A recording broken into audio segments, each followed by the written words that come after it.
Today on Local Focus, we visit the Milton studio of Gisela Alpert to talk about the Milton Artists Guild and making art in Vermont. The Milton's Artists Guild was founded in 1988 and by three local artists, Lorraine Manley, Lorinda Henry, and Kathleen Redman. And they basically just decided to get together, and they were accomplished artists and wanted to talk art and have meetings and get a group together of just talk art and make more art. The Guild is not just members from Milton, but members from anywhere can join. So if you're in Burlington, if you're in anywhere, Essex, Fairfax, whatever, even if you're in Canada, if you'd like to join the Guild, then absolutely you can do so. I moved to Milton about 11 years ago, and I started painting in 2005. And once I started painting, I went to a local party, and I met Lorraine Manley and Marianne Godin, who are local artists here. We talked art, and they said, oh, well, you should definitely come to one of our meetings, which is monthly, and join the group. So I did that, and I met Amy Cook, a few other artists, and just thought that would be right for me. This was a whole new way of thinking, of releasing my creativity, which I didn't even know existed up until then. And so it was a welcome surprise that there was actually an artist guild right here in Milton. Lucky me. The meetings, like I said, run every third Thursday of each month, and they alternate from 10 a.m. to 7 p.m. the following month. That gives the opportunity for people who are at work to come in the evening, and for the other people who have, let's say, a family in the evening, they can come during the daytime if they so choose. Now we currently have 41 members. In the last little while, we have grown a lot, and that is because we became a nonprofit last March 2011. And this was accomplished by meeting a fabulous person his name is Stephen Soul, and he's from Paul Franklin Collins in Burlington. And he decided to help us out in achieving our nonprofit status pro bono. So that was very, very kind of him. And we can now grow and be more of a real nonprofit business. And our ultimate goal really is to have an art center. This is a very long-term goal. That would take a lot of undertaking, but that's something to look forward to. We have potters, we have a weaver, we don't have any performing arts. I think that once we do the art center, I think that we'll incorporate, we would like to have all types of arts, performing arts, visual arts, and anything creative basically, and hopefully then of course have art classes. What we do for exhibits, right now we're at the Milton Library, and we have been there for a very long time, and that's on a rotating shift 1 month. Every month is a different artist. So, and I think that people really like that. Our brand new Milton Library is just gorgeous. If you haven't been there, you have to go. It's really nice, state of the art, looks fabulous. And everybody really enjoys the art, it's fun. And then also we show every 2 months, rotating, is the Apollo Diner in Milton, which is beautiful too. And we're constantly looking for new places to do group exhibits. We have done so in the past. Last year we did the Village Cup in Jericho. We did a BCA show that was not run by the BCA. We had basically rented out some of the space on the second floor. So that was kind of fun, getting us into Burlington. Right now we're at the U.S. Attorney's offices in Burlington. We have a nice group show going on there, and that's going to be there until the June 15th. And but if anybody wants to see it, they'd have to contact me for an appointment, because it's not really open. That venue is not open to the public. We have our yearly November holiday show and sale. Last year we had maybe 15 artists, and I believe that this year we'll probably have 20 artists. The date always falls the same. It's always the third Saturday of November. So this year we're going to introduce something new, and it's going to be Friday night as well.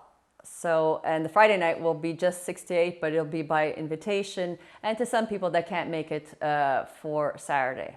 The members that joined, have been painting for a very, very long time.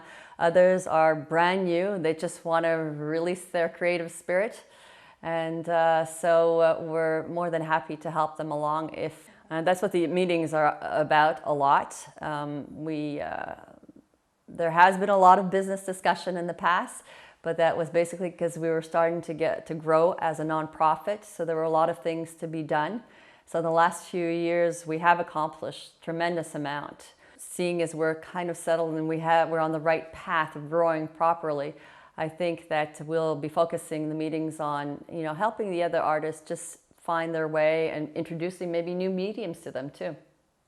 It's really helpful to be part of a group, because there's a lot of accomplished artists that they can give you the guidance. If you have any questions, they're willing to help out, show you the way, and it makes it so much easier than having to do your own research. People love art, and it's even when the economy isn't good, at least art makes you happy.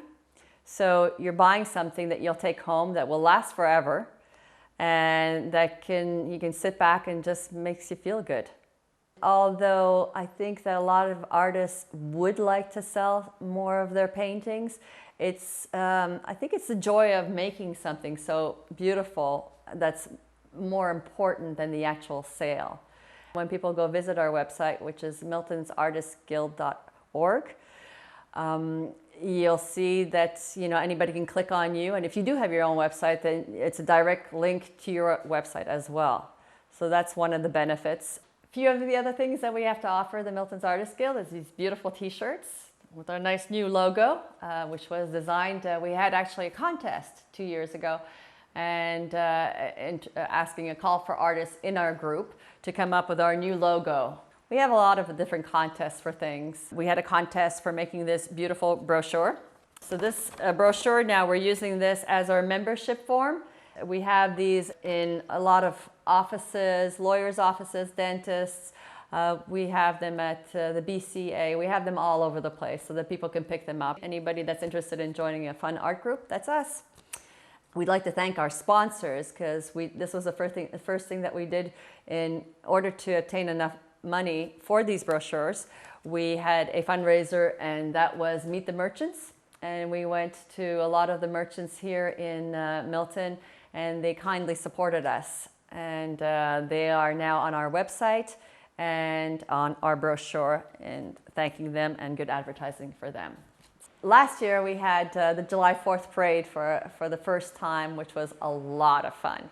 We had Alan Mossy and Sons pull us, and he had a flatbed, and we decorated it all, and we came up with the theme of putting the tea back into Milton, so to speak, and the tea became a tree, basically. And so we had the whole float decorated with the tea being beautiful trees. And we like to envision that Milton will have a lot more trees in the future, and so we're working on that too, kind of indirectly.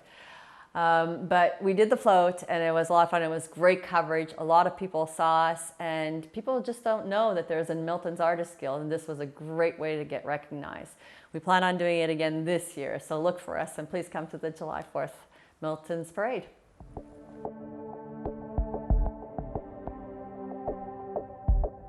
I started painting in 2005, and one would ask, why did I wait until 2005? I was a late bloomer. I think that it was a time in my life that I was finally at peace and very happy. It was a very happy time for me. And I just decided one day to stop off at an art store and buy a small little kit, and I said, oh, I'll give it a try. And I started painting, and the first painting was pretty good. So I kept on going, and I haven't really stopped since. I've now gone from painting a lot of florals, which was my main focus because I have a lot of gardens, and I've always found flowers, of course, beautiful, but fascinating too. There was never any hesitation of what it was that I wanted to paint. It was never landscapes, never people. I tried my dog once. The result wasn't so good. That's not my forte, so I think I'll stay away from that. I like flowers, and I think I'll stay with flowers. Having said that, in the last year, I decided to go a little bit more wild on my creative side, and I decided to get away from the florals because the florals are so intricate. If you can go up to my paintings and you'll see every detail, like you can stand really close and every detail is very fine. I like large canvases, and every time I do a small one, I find that I don't know what to do with it. So larger for me is better. Even though that they're that big, I use very, very fine brushes at the end to give the full detail. So this led me to think, wouldn't it be fun to just throw paint onto a canvas?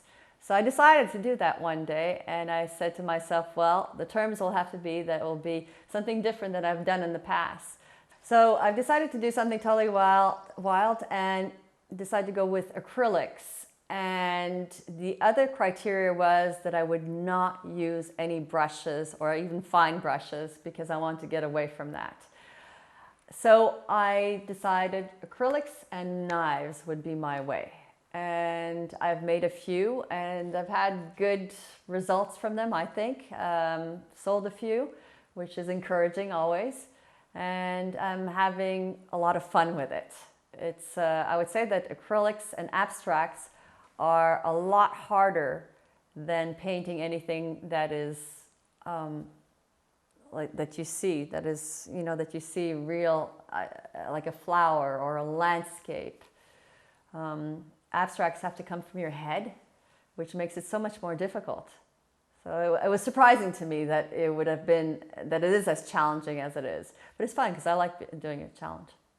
So besides the acrylics though, I have ventured into also sculptures. My sculptures are in stone.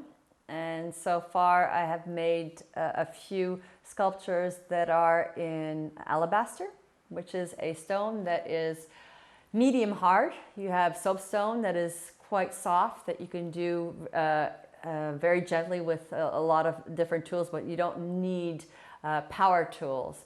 Whereas alabaster, and just like my canvases, I like them big. I started off with a smaller piece, weighing in at about probably 60 pounds. And then afterwards I went on to larger pieces, which are more like 600 pounds. Those you need power tools with it. And I am now going to try a piece of marble, which I hear is much harder in substance than alabaster. So I'm hoping for the best.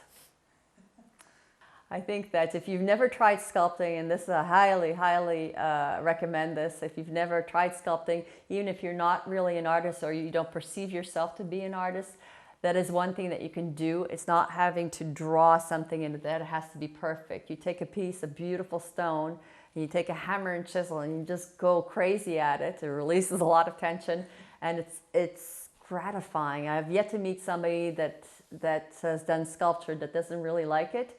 I think that when the genes are on the artistic side, you could be a good cook, you could be good at interior design, which I was, I still am, I hope.